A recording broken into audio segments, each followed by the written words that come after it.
Hello friends, welcome to my YouTube channel. मैं doctor Komal Bahl. नमस्कार। बहुत लोग चैनल को सब्सक्राइब कर रहे हैं क्योंकि उनको डेली जो लेक्चर्स हैं बहुत अच्छे लग रहे हैं।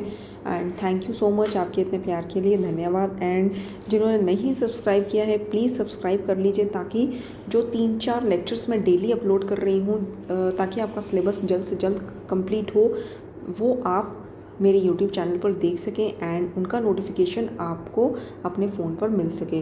यदि नोटिफिकेशन 2 से ज़्यादा वीडियोस का नहीं मिलता है तो बाकी जो वीडियोस मैं अपलोड कर रही हूँ आप YouTube चैनल पर डायरेक्ट जाकर देख सकते हैं। तो चलिए दोस्तों, स्टार्ट करते हैं। इस एपिसोड में लास्ट 10 ईयर्स के कुछ सिलेक्टेड 50-60 क्वेश्चंस मैं आपके सामने लेकर आऊँगी, MCQ क्वेश्चंस। लेकिन इसमें मैं 4 ऑप्शंस नहीं बताऊंगी, वो टाइम वेस्टेज होगा। मेन ये है कि ये MCQs जो मोस्ट इंपॉर्टेंट है, जो बार बार रिपीटेडली आते हैं एग्ज़ाम में, आपको पता होने चाहिए। तो मैं डायरेक्ट क्वेश्चन एंड उसका आंसर बताती जाऊंगी, तो ध्यान से सुनिए। सबसे पहला क्वेश्चन है, एक वर्ड यूज़ किया गया था, वातपूर्ण धृति स्पर्श शोथ। ये किसके लिए यूज़ किया गया था? वातपूर्ण, वायु दोष होता है, शोथ होता है और स्पर्श करने में पेन होती है। वातपूर्ण धृति स्पर्श शोथ, ये संधिगत वात के लिए यूज़ किया गया था, ऑस्टियोआर्थराइटिस के लिए। सिरा जाल जो है वो उदर रोग में होता है, अजातोद अवस्था में। ठीक है। एंड नेक्स्ट इज ब्रह्येद औषध आहार मेदो। ये किसके लिए कहा गया है? औषध आहार मेदो, ये कृश प्रमेही के लिए कहा गया है। एंड व्यंजक जो है वो किस प्रकार का हेतु है? व्यंजक है प्रेरक हेतु। मैंने आपको पहले भी बताया था कि ये प्रेरक हेतु है। फॉर एग्जाम्पल, हेमंत ऋतु में जो कफ संचित हो जाता है वो वसंत ऋतु में सूर्य की किरणों से पिघल जाता है एंड प्रकोपित हो जाता है। तो इसमें प्रेरक हेतु कौन सा हुआ? सूर्य का ताप। व्याधि जो है वो एक प्रकार का हेतु है। ठीक है। इसमें एग्जाम्पल क्या है? देखिए, एग्जाम्पल देके पूछा गया है कि जैसे मृत्यु का भक्षण, ठीक है, मिट्टी खाने से पांडु रोग होता है, ये कौन से प्रकार का हेतु है? ये व्याधि हेतु है। एंड जैसे विष जो है वो सेवन करने से व्याधि या मृत्यु हो जाती है, तो वो प्रधानिक हेतु है। व्याभिचारी हेतु क्या है? जो व्याधि उत्पन्न करने में असमर्थ होता है।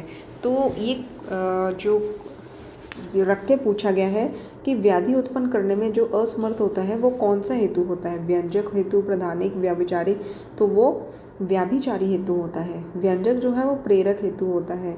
मृत्यु का भक्षण करने से जो पांडु होता है वो व्याधि हेतु है। एंड प्रधानिक हेतु विष के लिए कहा गया है। एंड इसके बाद है एकस्थानी सर्वाणी रक्त मोक्षणेव कथन। ठीक है, ये किसके लिए कहा गया है? विसर्प के लिए। और उन्माद जो है वो 2 प्रकार का होता है, निज एंड अगंतुज। अपस्मार जो है वो 4 प्रकार का होता है। एंड अतत्व अभिनिवेश जो है वो 1 प्रकार का होता है। देखिए, ये सीक्वेंस वाइज क्वेश्चन एक ही एग्जाम में पूछे गए हैं। संतत ज्वर के लिए क्या शब्द यूज़ किया गया है? निष्प्रत्यानीक। जातिफल से क्या होता है? शुक्र का स्तंभन होता है। कुटकी से क्या होता है? कुटकी जो है वो कौन से औषध योग में मिलती है? सबसे ज़्यादा कॉम्पोजिशन में आरोग्यवर्धिनी वटी में। एंड गुरु अपतर्पण जो है वो चिकित्सा किस में की जाती है? स्थौल्य में। ठीक है।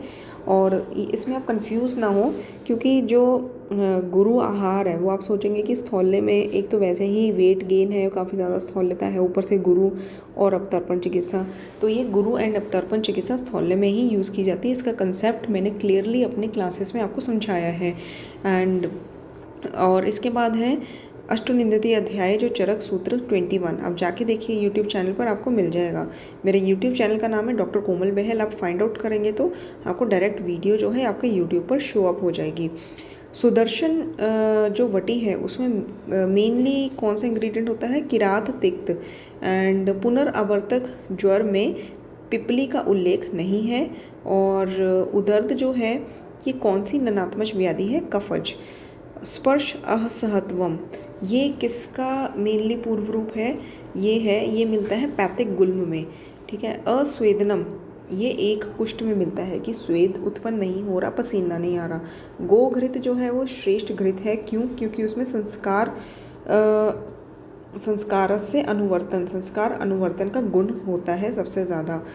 मृदु कोष्ठ रोगी में मृदु विरेचन करवाना चाहिए। तमक श्वास में विरेचन श्रेष्ठ है। तमक श्वास में भारंगी और जो नागर है इसका प्रयोग करना चाहिए। और भारंगी जो है वो प्राणवायु स्रोत पर कार्य करती है, नागर जो है वो भी प्राणवायु स्रोत के मूल पर कर्म करता है। और ग्रीष्म ऋतु में मधुर रस शीत वीर्य द्रव्य लेने चाहिए। कुष्ठ रोग में गंधक का प्रयोग बताया है।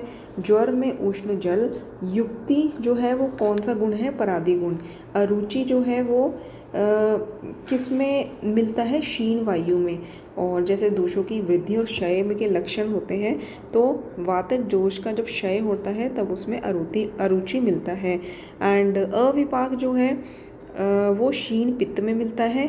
ठीक है, तो आप याद रख लीजिए, अरुचि जो है वो क्षीण वात में, अविपाक क्षीण पित्त में। पित्त क्षीण होगा, अग्नि क्षीण होगी, तो विपाक कहाँ से होगा? एंड प्रीणन, प्रीणन किसका? न्यूट्रिशन प्रोवाइड करना बॉडी को, किसका गुण है? रस धातु कर्म का। ठीक है, वर्ण प्रसादन किसका गुण है? फेयर कॉम्प्लेक्शन, कॉम्प्लेक्शन को अच्छा करना, ग्लो लाना, रक्त धातु का कर्म है। ठीक है, और आत्मा इंद्रिय मन अर्थ का जो सन्निकर्ष जब होता है तब क्या उत्पन्न होता है? ज्ञान। संग्राहिक रक्तपित्त प्रशमन अनंता। ठीक है, ये संग्राही होती है और रक्तपित्त का प्रशमन करती है। संग्राही मतलब कि ब्लड क्लॉट करती है। और सन्निपातज अतिसार जो है उसमें वात चिकित्सा जो है सर्वप्रथम मानी गई है। आर्तवे सविमुक्ते तो तत्क्षणम, ये किसमें है? आर्तवे सविमुक्ते। ठीक है, आर्तव के निकल जाने से उसी समय मतलब कि रिलीफ मिलता है, उदावर्तनी में। ठीक है, उसके बाद है गर्भाशय के ऊपरी खंड को क्या बोलते हैं? अपरा। ठीक है, यानी कि प्लेसेंटा। अलावों पर छेद्य कर्म किया जाता है। ठीक है, एंड उत्कर्तन एंड परिकर्तन कर्म किया जाता है। छेद्य कर्म, उत्कर्तन, परिकर्तन। एंड जो सीरम अमाइलेस होता है, ये टेस्ट किस में किया जाता है? सीरम अमाइलेस, सीरम लाइपेज या एक्यूट पैनक्रेटाइटिस में किया जाता है। ठीक है, ये मेन टेस्ट है। एंड चंद्रमंडल जो है, ये चंद्रमंडलवत छेदन जो है, चंद्रमंडलवत छेदन ये हस्त पे किया जाता है। एंड जो छिन्न कर्ण संधान जो है ये किस पे, छिन्न कर्ण संधान पे कौन सा बंद किया जाता है? वल्लूरक बंद। ठीक है, और इसके बाद है कपालिका जो है वो दंतगत रोग है। परिदर जो है वो जीवागत रोग है। एंड मांस कच्छप ये तालुगत रोग है। वल्यो ये कंठगत रोग है। एंड भ्रंशथु ये नासागत रोग है। पिष्टक ये कुछ सिलेक्टेड हैं, क्वेश्चंस पूछे गए हैं ईएनटी में से। पिष्टक शुक्लगत रोग है। पर्वणिका है संधिगत रोग। निमेष है वर्तमगत रोग। पिष्टम जो है पिष्टक ये है श्वेत। एंड अधिमंत जो है ये सर्वगत। पिष्टक श्वेत ये पॉइंट आप रहने दीजिए। देखो, अधिमंत है ये सर्वगत रोग है। और इसके बाद है कि जो वर्ती धूमपान होता है वो मतलब पंचांगी वर्ती मुख रोग में इसका प्रयोग करना चाहिए। मैं एक बार फिर से रिपीट कर देती हूँ। जो परिदर है वो जीवागत रोग है। कपालिका दंतगत रोग। मांस कच्छप तालुगत रोग। वल्यो कंठगत रोग। भ्रंशथु नासागत रोग। पर्वणिका संधिगत रोग। पिष्टक शुक्लगत रोग। एंड पर्वणिका संधिगत रोग। निमेष वर्तनगत रोग। अधिमंत जो है सर्वगत रोग। वर्ती धूमपान पंचांगी वर्ती मुखगत रोग में प्रयोग की जाती है। श्योतन मात्रा जो होती है 12 बिंदु होती है रोपण कर्म करने के लिए। देखिए कितना डीप में पूछा गया है। अन्य तो वात जो है वो नेत्रगत रोग है।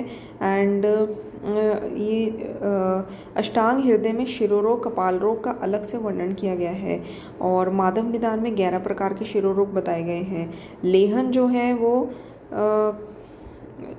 ये पॉइंट छोड़ दीजिए आप। इसके बाद है वायु स्थाल्व अस्थि नाम्येत।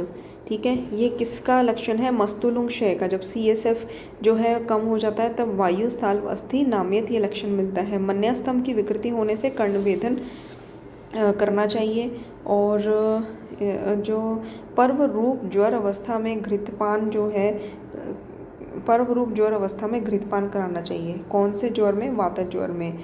एंड शुष्क अर्श में अष्टांग सिंग्र में बताया है कि भल्लातक का प्रयोग करना चाहिए। ठीक है, नेक्स्ट इसकी जो भस्मक रोग है वो अष्टांग हृदय में इसका वर्णन है। और जो मुक्त अनुबंधी प्रकृति जो होती है वो श्लीपद ज्वर में होती है। नीलांजन को क्या बोलते हैं? Lead sulphide. ये अलग अलग नाम देके पूछे जाते हैं। एंड मृदार श्रृंग को क्या बोलते हैं? Lead monoxide. हरिताल को आर्सेनिक ट्राइसल्फाइड। ये क्वेश्चन कई बार आ चुका है आर्सेनिक के रिलेटेड। तो नीलांजन को लेड सल्फाइड है एंड मृद्वार श्रृंग को लेड मोनोक्साइड एंड हरताल को आर्सेनिक ट्राइसल्फाइड। इसके बाद है जो मनशिला होता है वो आर्सेनिक डाइसल्फाइड है। ठीक है, हरताल आर्सेनिक ट्राइसल्फाइड, मनशिला आर्सेनिक डाइसल्फाइड। अविपत्तिकर चूर्ण का अमलपित्त में प्रयोग करना चाहिए, आपने प्रैक्टिस में भी कई बार किया होगा। प्रभाकर वटी का प्रयोग हृदय रोग के लिए है। आरोग्यवर्धनी वटी का प्रयोग लिवर डिसऑर्डर्स, यकृत विकार एंड कर्पूर आसव का प्रयोग अतिसार में करना चाहिए। ये आपको कन्फ्यूजन दे सकता है। तो दोस्तों ये क्वेश्चंस थे अराउंड 50-60 क्वेश्चंस जो मैंने इस एपिसोड में कवर किए हैं। आप बार बार सुनिए ताकि आपके पॉइंट मिस ना हो, और साथ ही साथ हमारे साथ बनी रहिए ताकि आपकी तैयारी जो है उसमें कोई कमी ना आए। ठीक है, और आपका पूरा सिलेबस हम लोग कंप्लीट करवाएंगे स्टेप टू स्टेप। अगर आपको चरक वॉल्यूम 1 पर प्रैक्टिस के लिए MCQ PDF चाहिए तो कमेंट बॉक्स में कमेंट करिए। 200 रुपीज़ में हम लोग वो PDF दे रहे हैं एंड उसमें एक एक चैप्टर में से मैक्सिमम मोस्ट इंपॉर्टेंट क्वेश्चंस हमने कवर किए हुए हैं। चरक, सूत्रस्थान, निदान, विमान, शरीर, इंद्रिय स्थान। थैंक यू दोस्तों for watching the video and all the best. मिलते हैं अपने नेक्स्ट एपिसोड में।